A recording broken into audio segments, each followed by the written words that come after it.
Баща ми беше човек, за който всеки елемент от живота беше някакси на живот и смърт. Той държеше страшно много на работата си, не можеше да си представи живота без Пловдив, но част от този живот беше и нашия семейен живот. Той имаше много ясно определен ден. Деня му започваше в определен час, пиеше кафе, отиваше да рисува, след това се прибираше вкъщи винаги да обядва, почиваше си 1-2 часа и пак отиваше да рисува и деня завършваше на кафе с приятели в Стария град, в Новотела. Това беше просто за него ритъм, който определяше цялото му съществуване. Нямаше ден да не рисува. Понякога много ми липсва този ритъм, защото в него имаше едно спокойствие. Нямаше това бързане и това истерично ежедневие, което ние имаме сега. Тези хора живееха един с друг през цялото време. И не само художниците, живееха заедно и с артистите в театъра, и с операта, и с оркестъра.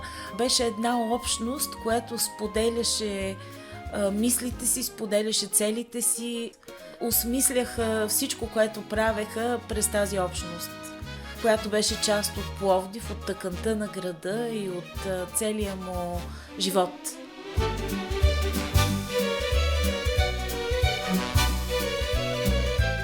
Баща ми не можеше да си представи да живее другаде, освен в Пловдив.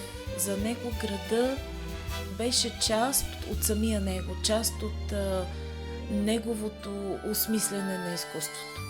Той смяташе, че Пловдив е изключително място, сравняваше го с Рим, не само заради 7-те хълма, а заради многобройните пластове история, които могат да се открият в него.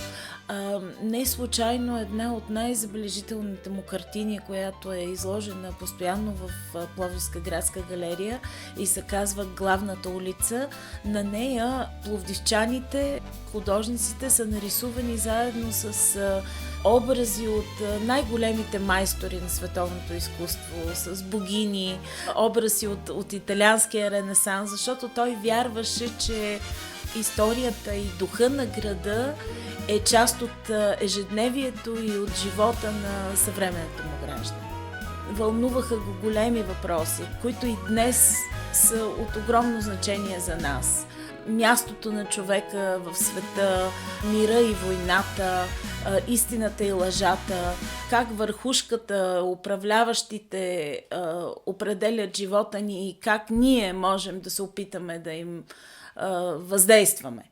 Всичките тия неща бяха преплетени в картините му, а същевременно рисуваше изключително интимни, красиви пейзажи от града, натюрморти, портрети на хора. Тоест, това беше един човек с огромно ветрило на теми в изкуството му и с огромна продуктивност. Той просто не спираше да работи, сякаш е знаел, че рано ще си отиде и затова трябва колкото може повече да направи, докато е на тая земя.